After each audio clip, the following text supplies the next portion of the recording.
તો આપ બધા મિત્રોનું સ્વાગત છે આપણી ચેનલ વીએસ સોલ્યુશન્સમાં।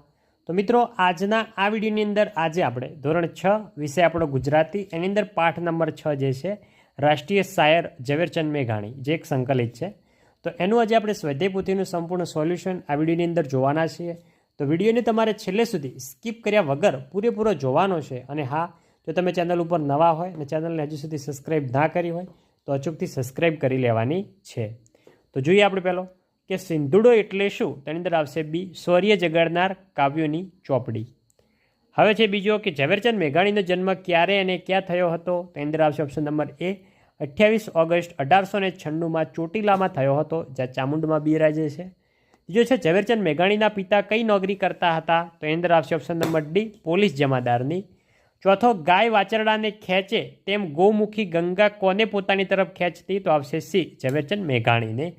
પાંચમો છે ઝવેરચંદ મેઘાણીનું નામ વિલાપી કેમ પડ્યું? તેની અંદર આવશે ઓપ્શન નંબર ડી કે તેઓ કલાપીના ગીતો દર્દભરી રીતે ગાતા હતા એટલે। છઠ્ઠો છે નીચેનામાંથી કઈ બાબત ઝવેરચંદ મેઘાણીના દેખાવ અંગે સાચી નથી? તો એની અંદર આવશે બી, નાની સરખી આંખો। સાતમો છે ઝવેરચંદ મેઘાણીની સૌથી વધુ પ્રસિદ્ધ રચના કઈ છે? તો એની અંદર આવશે ઓપ્શન નંબર સી, સૌરાષ્ટ્રની રસધાર। આઠમો છે ઝવેરચંદ મેઘાણીને કોણે પોણી રાત જાગીને ગીતો સંભળાવ્યા? તો એની અંદર આવશે ઓપ્શન નંબર એ, ઢેલી બહેને। નવમો છે ઝવેરચંદ મેઘાણીએ વર્ણવેલા પાત્રોમાં નીચેનામાંથી કોનો સમાવેશ થતો નથી? તો આવશે ઓપ્શન નંબર બી, આપા ગીગા। આગળ જોઈએ દસમો કે કોણ ઝવેરચંદ મેઘાણીને મિત્ર ભાવે કહેતા કે કયામતને દિવસે તમારી બૂમ પડશે ત્યારે કયા ગયો પેલો લોક સાહિત્યવાળો એમ પડશે? તો મિત્રો એની અંદર આવશે ઓપ્શન નંબર એ, ઉમાશંકર જોશી। હવે છે બીજો, કૌંસમાં આપેલા શબ્દોમાંથી યોગ્ય શબ્દ પસંદ કરી ખાલી જગ્યા પૂરો। પહેલો, સિંધુડો પુસ્તકોના કાવ્યો લોકોમાં ખાલી જગ્યા યુદ્ધ કરવાનો ભાવ જગાડનારા હતા, તો અહિંસક યુદ્ધ। બીજો, ઝવેરચંદ મેઘાણીએ મોટા થઈને ખાલી જગ્યાનું બાળક તરીકે ઓળખાયા, તો પહાડનું બાળક। ત્રીજો, ઝવેરચંદ મેઘાણીનો અંગ્રેજી બીજા ધોરણ સુધીનો અભ્યાસ ખાલી જગ્યા કેમ્પમાં થયો, તો આવશે વઢવાણ કેમ્પમાં। ચોથો, અમરેલી ખાલી જગ્યાથી 33 કિલોમીટર દૂર આવેલું છે, તો આવશે બગસરાથી। પાંચમો છે ઝવેરચંદ મેઘાણીએ મેટ્રિક પાસ કરીને ઈસવીસન 1913 ખાલી જગ્યા કોલેજમાં પ્રવેશ લીધો, તો આવશે ભાવનગર કોલેજમાં। છઠ્ઠો, ઝવેરચંદ મેઘાણીએ સ્ત્રીઓના કંઠમાં પરંપરાથી જળવાયેલ ખાલી જગ્યા ભેગા કર્યા, તો આવશે લોકગીતો। સાતમો છે હીરબાઈ નામની 14 વર્ષની ચારણ કન્યાએ પોતાની વાછડીને મારનાર વિકરાળ સિંહને લાકડી વડે હાંકી મૂક્યો હતો। હવે જે વિધાન સાચા છે કે ખોટા એ આપણે જણાવવાનું છે। પહેલો, સિંધુડોના કાવ્યો વારંવાર કે સાંભળનારનો અંગ્રેજી સરકાર વિરુદ્ધ ગુસ્સો વધી જતો હતો, તો આ છે સાચું। બીજો, ઝવેરચંદ શરમાળ હતા પણ તેમને ઘણા મિત્રો હતા, આ પણ સાચી વાત છે। ત્રીજો, ઝવેરચંદ પહાડ, ઝરણા, વનરાજી વચ્ચે મોટા થયા હતા, આ પણ રાઈટ છે। ચોથો, પોતાની વાછરડીને સિંહથી બચાવનારી ચારણની છોકરીને જોઈને ઝવેરચંદે ચારણ કન્યા ગીત રચ્યું, આ પણ સાચું છે। પાંચમો, ઝવેરચંદે બધી વાર્તાઓ જેમ બોલાતી હોય તેમ જ લખી, આ પણ સાચું। છઠ્ઠો, મેઘાણીએ બાળકો, કિશોરો અને મોટેરા એમ બધા માટે ગીતો અને વાર્તાઓ લખ્યા, તો આ કેવું થશે? આ વિધાન થશે ખોટું। સાતમો છે હીરબાઈ, આલેખ કરપડો, જોગીદાસ ખુમાણ, દાના ભગત, સંત દેવીદાસ વગેરે જીવતા જાગતા માણસો હતા, તો આ છે સાચું। આઠમો છે ઝવેરચંદ મેઘાણી લોકકથાકાર તરીકે પ્રખ્યાત થયા, તો આવશે ખોટું। શેના તરીકે પ્રખ્યાત થયા હતા એ તમારે કમેન્ટમાં જણાવવાનું છે। તો મેઘાણીએ કઈ રીતે લોકસાહિત્ય એકઠું કર્યું એ ઘટનાક્રમમાં ગોઠવવાનું છે। તો સૌપ્રથમ આવશે સૌરાષ્ટ્રમાં ગામડે ગામડે ફરીને। બીજો આવશે એ વ્યક્તિએ ખાસ કામ કર્યું હોય તો તેની વાતો લોકો પાસેથી જાણે। ત્રીજો છે જેને ગીત યાદ હોય તે બોલે અને મેઘાણી તે લખી લેતા। ચોથો છે કે લોકો વાત કરે તે નોંધી લે। પાંચમો છે ઘરે પહોંચીને લખાણ સરખું કરે, લોકોને ગમે તે રીતે સુધારા કરે। છઠ્ઠો છે મળેલી વાત પરથી વાર્તા બનાવે। અને સાતમો છે આવા ગીત અને વાર્તાઓ ભેગા થાય એટલે તેની ચોપડી છપાવે। હવે છે જોડકા જોડવાના છે। સત્યાગ્રહ આંદોલન, તેની અંદર આવશે એફ, ઈસવીસન 1930। મેઘાણીનો જન્મ, તેની અંદર આવશે ઈ, ઈસવીસન 1896। ત્રીજો છે ભાવનગર કોલેજમાં પ્રવેશ, તેની અંદર આવશે ડી, ઈસવીસન 1913। પછી છે ચોથો, મેઘાણી BA થયા એટલે કે કોલેજ પૂરી કરી, તેની અંદર આવશે ચોથાની અંદર સી, તો આવશે ઈસવીસન 1916। પાંચમો, ચારણ કન્યા કાવ્ય સર્જન કર્યું, તો એની અંદર આવશે ઓપ્શન નંબર બી, 1928ની અંદર કર્યું હતું। આગળ જોઈએ આપણે। આગળ જે મિત્રો પ્રશ્ન છે એ પ્રશ્નના જવાબો હવે આપણે વિગતવાર સમજીશું। જોઈ શકો છો મિત્રો, આ જે પ્રશ્નો છે એ મિત્રો સંપૂર્ણ ટાઈપિંગ સાથેના તમને આપેલા છે, જેથી કરીને તમને ક્લિયર વંચાય અને તમે સાચા જવાબો લખી શકો. એક એક વાક્યની અંદર જવાબ આપો. એમાં પહેલો, મારે ઘેર આવજો મેઘાણી પાઠમાં કઈ વાત વાયુ વેગે પ્રસરી ગઈ? તો મારે ઘેર આવજો મેઘાણી પાઠમાં એ સિંધુડો જપ્ત થયો એ વાત વાયુ વેગે પ્રસરી ગઈ. બીજો, લોકોમાં દેશભક્તિનો પાનો કોને ચડાવ્યો અને ક્યારે ચડાવ્યો? ઈસવીસન 1930ના સત્યાગ્રહના આંદોલનમાં સિંધુડાએ લોકોમાં દેશભક્તિનો પાનો ચડાવ્યો. ત્રીજો છે, સિંધુડો પરદેશી સરકારે શા માટે જપ્ત કર્યો? તો સિંધુડાએ લોકોમાં દેશભક્તિનો પાનો ચડાવેલો ત્યાંથી પરદેશી સરકારે જપ્ત કર્યો. ચોથો છે, છેલ્લી પ્રાર્થના કવિતાના રચયિતા કોણ છે? તો છેલ્લી પ્રાર્થના કવિતાના રચયિતા ઝવેરચંદ મેઘાણી છે. પાંચમો છે, છેલ્લી પ્રાર્થનામાં કવિએ કોની વેદનાની ગુંથી છે? તો છેલ્લી પ્રાર્થનામાં કવિએ પોતાના નિવેદન સાથે અંગ્રેજોના રાજમાં ભારતની ગુલામ પ્રજાને પડતી તકલીફોને ગુંથી છે. છઠ્ઠો છે, કયા કાવ્યની પંક્તિઓએ ન્યાયાધીશની આંખો આંસુ છલકાવી દીધી? તો ઝવેરચંદ મેઘાણીની છેલ્લી પ્રાર્થના કાવ્યની પંક્તિએ ન્યાયાધીશની આંખોમાં પણ આંસુ છલકાવી દીધા હતા. સાતમો છે, ઝવેરચંદ મેઘાણીના માતા પિતાના નામ શું હતા?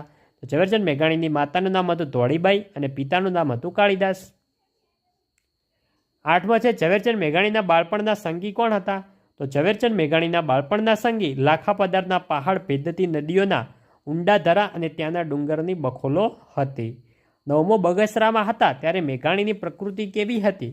તો બગસરામાં હતા ત્યારે મેઘાણી શરમાળ અને ઓછા બોલા હતા. દસમો, મેઘાણીની પહેલી પદ્યરચના કોના વિશેની હતી? તો મેઘાણીની પહેલી પદ્યરચના નૈધર વંશના વેલાજીના પુત્ર ચીમનાજી વિશેની હતી. 11મો, મેઘાણીએ ગ્રેજ્યુએશન કયા વિષય સાથે પાસ કર્યું અને ક્યારે? તો મેઘાણીએ ઈસવીસન 1916માં અંગ્રેજી સંસ્કૃત વિષય સાથે ગ્રેજ્યુએશન પાસ કર્યું હતું. 12મો છે, મેઘાણીએ પોતાનું જીવન કાર્ય શામાં દેખાયું? તો હડાળા દરબારે સોરઠી બહારવટિયા અને સંતોની વાતો કહી એમાં મેઘાણીને પોતાનું જીવન કાર્ય દેખાયું. 13મો છે, મેઘાણીએ કોને કોને મળીને લોકગીતો ભેગા કર્યા? તો મેઘાણીએ ચારણો, બારોટો, ભરવાડો, ભજનીકો, કાઠીઓ, રાવણ હત્યા, ભરથરીઓ, ગરડી દાદીમાઓ તેમજ ગૃહિણીઓને મળીને લોકગીતો ભેગા કર્યા હતા. 14મો, કવિશ્રી દુલ્લાભાયા કાગ સાથે મેઘાણી ક્યાં ગયા હતા? તો કવિશ્રી દુલ્લાભાયા કાગ સાથે મેઘાણી ગીરમાં તુલસીશ્યામથી નજીક ચારણોના એક નેસમાં ગયા હતા. 15મો, મેઘાણીને કયા કયા ઉપનામ મળ્યા હતા? તો મેઘાણીને પહાડનું બાળક, વિલાપી, જનક રાજા તેમજ રાષ્ટ્રીય શાયરનું ઉપનામ મળ્યા હતા. 7મો છે, નીચેના પ્રશ્નના 2-3 વાક્યની અંદર જવાબ લખવાના છે. પહેલો, ઝવેરચંદ પોતાને પહાડનું બાળક કેમ માનતા હતા? તો આ મિત્રો જે પ્રશ્નો છે એના નીચે સંપૂર્ણ જવાબો લખેલા હશે. તમારે વિડીયો સ્ટોપ કરીને સંપૂર્ણ પ્રશ્નના જવાબો એકવાર વાંચીને લખી લેવાના છે. બીજો છે, ઝવેરચંદ વેકેશનમાં લાખા પાદર શા માટે પહોંચી જતા હતા? આગળ જોઈએ. ત્રીજો, બગસરામાં મેઘાણીને શાના પાઠ શીખવવા મળ્યા? જોઈ શકો છો નીચે તેનો સંપૂર્ણ જવાબ આપેલ છે. ચોથો, લોક સાહિત્ય એકઠું કરવામાં મેઘાણીને કઈ કઈ તકલીફો પડી હતી? નેક્સ્ટ હવે 8મો છે, કારણ લખવાના છે પ્રશ્નોના. પહેલો, સિંધુડાના સર્જકને 2 વર્ષની સજા ફટકારવામાં આવી એનું કારણ શું હતું? જોઈ શકો છો એનો પણ નીચે તમને સંપૂર્ણ જવાબ આપેલો છે. બીજો છે, ઝવેરચંદનો કાવ્ય રચવાનો શોખ વધતો જતો હતો એનું કારણ શું હતું? જોઈ શકો છો એનો પણ નીચે તમને સંપૂર્ણ જવાબ આપેલો છે વિસ્તૃતમાં. ત્રીજો છે, ઝવેરચંદના મિત્રોએ તેમને વિલાપી નામ આપ્યું કારણ કે? આગળ જોઈએ. ચોથો, કે કોલેજમાં ઝવેરચંદ તરફ સૌનું ધ્યાન ખેંચાતું કારણ કે? 5મો જોઈએ પ્રશ્ન, કે મેઘાણી, બારોટ, ચારણ, ગૃહિણીઓ પાસે લોક સાહિત્ય માટે જતા કારણ કે? તો કોલકાતાથી પાછા આવ્યા પછી હડાળા દરબારે સોરઠી બહારવટિયા અને સંતોની વાતો કહી. આથી લોક સાહિત્યને એકઠું કરવામાં મેઘાણીની પોતાનું જીવન કાર્ય દેખાયું હતું. હવે આપણે આ ચેપ્ટરનો વ્યાકરણ વિભાગ જોઈએ. જોઈ શકો છો મિત્રો, 9મો પ્રશ્ન છે, નીચેના પ્રશ્નના ઉત્તર તમારી નોટબુકની અંદર લખવાના છે.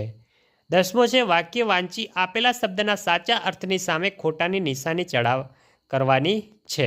તમારે અહીંયા ફક્ત ખાલી સમજવાનું છે, અહીંયા રૂઢિપ્રયોગનો અર્થ જ આપણે આપવાનો છે.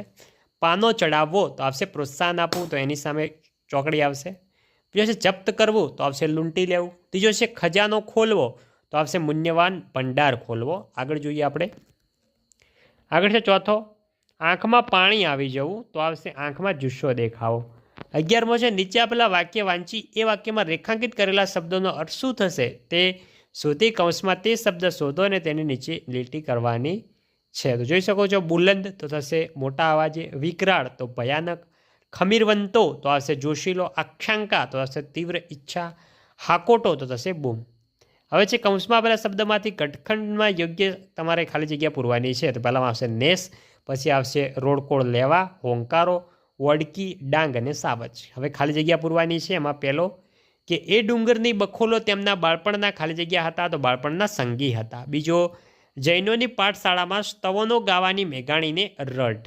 ત્રીજો, 12 વર્ષના કિશોર મેઘાણીએ એ પ્રથમ પદ રચના. ચોથો, કોલેજમાં એ વર્ષે મેગેનીઝનો પ્રથમ અંક નીકળ્યો. 14મો છે એમાં યોગ્ય વિરામચિહ્નો મૂકવાના છે. નેક્સ્ટ આગળ જોઈએ. જોડણી સુધારીને લખો. યુદ્ધ, નિવેદન, ઓગસ્ટ, પ્રાથમિક, ધર્મગુરુ, વિદ્યાર્થી, ઉપનામ, જૂનાગઢ, કૌટુંબિક ને રવિન્દ્રનાથ. હવે છે બે સમાનાર્થી આપતો. મહેર તો થશે કૃપા અને દયા, સાટું તો થશે માટે અને વાસ્તે, વાટ તો થશે રાહ અને રસ્તો, રીડ તો થશે બૂમ અને પોકાર, વેળા તો થશે સમય અને કાળ, પાદર તો ગોદરું અને ભાગોળ, મોઢડું તો થશે મોં અને ચહેરો, હેઠે તો થશે નીચે અને ભોય. હવે જે વિરુદ્ધાર્થી શબ્દ લખો. હિંસક તો અહિંસક, ગુલાબી ગુલામી તો થશે આઝાદી, છેલ્લી તો પહેલી, જૂની તો નવી, ઊંડા તો છીછરા, નજીક તો દૂર, વ્યવસ્થા તો અવ્યવસ્થા, ભીનો તો સૂકો, ઉત્તમ તો કનિષ્ઠ, સગવડ તો અગવડ, હતાશા તો આશા, આવકારો તો થશે જાકારો. હવે જે શબ્દ સમૂહ માટે એક શબ્દ આપો. પહેલો, ઈશ્વર આગળનો ન્યાયનો દિવસ તો થશે કયામત. બીજો, અભાવ કે તિરસ્કાર બતાવવામાં મોં વાંકું કરવું તો આવશે મચકોડવું. ત્રીજો, જીવતાનો ઘાત કરીને મેળવવામાં ન આવ્યો હોય તેવું તો આવશે અહિંસક. ચોથો, પાણી સુકાઈ ગયું હોય તેવો મોટો વહોળો તો થશે વોકડો. પાંચમો, નદી તળાવ વગેરેમાં ઊંડો ખાડો તો થશે કરો. છઠ્ઠો, ભરથર વગેરે લોકગીતો ગાનારના 2 તારનું નાનું વાદ થશે રાવણ હતો. સાતમો છે, લોક પરંપરાથી ઉતરી આવેલું કોઈ અજાણ્યા ગીતકારે રચીને લોકોમાં વહેતું મૂકેલું ગાન તો થશે લોકગીત. આઠમો, ભેંસોનું ધણ તો થશે ખાડું. નવમો છે, હજી ન વિયાણી હોય તેવી નાની ગાય કે ભેંસ તો થશે વોડકી. નેક્સ્ટ, હો એવા સ્વીકારનો ઉદ્ગાર તો થશે હોંકારો. ઘણી દૂર સુધી સંભળાઈ શકે તેવું તો બુલંદ. 12મો, 2 અથવા વધારે માણસોને એકઠા થઈ એકબીજાના મત મેળવવા તે તો થશે મસલત. હવે જે રૂઢિપ્રયોગનો અર્થ આપી વાક્ય પ્રયોગ કરો. કાનમાં ગુંજવું તો મનમાં સંભળાવવું. મોં મચકોડવું તો થશે અભાવ કે તિરસ્કાર બતાવો. ભભૂકી ઉઠવું તો સળગી ઉઠવું. એકાએક ઉછળી બહાર આવવું. હવે પ્રવૃત્તિ છે, જોઈ શકો છો. પ્રવૃત્તિના પણ નીચે જવાબો તમને આપેલા છે. તળપદાના શિફ્ટરૂપ તમારે આપવાના હતા. તો વિદ્યાર્થી મિત્રો, આ હતું આપણું ધોરણ 6 પાઠ નંબર 6 જે છે આપણા રાષ્ટ્રીય શાયર ઝવેરચંદ મેઘાણી, એનું સ્વાધ્યાયપોથીનું સંપૂર્ણ સોલ્યુશન. તો વિદ્યાર્થી મિત્રો, વિડીયો તમને સારો લાગ્યો હોય, વિડીયોને લાઇક કરીને જજો અને ચેનલ ઉપર નવા હોય ચેનલને પણ અચૂકથી સબસ્ક્રાઈબ કરીને જજો. મળીશું આવનાર વિડીયો સાથે. ત્યાં સુધી આવજો. જય હિન્દ, જય ભારત.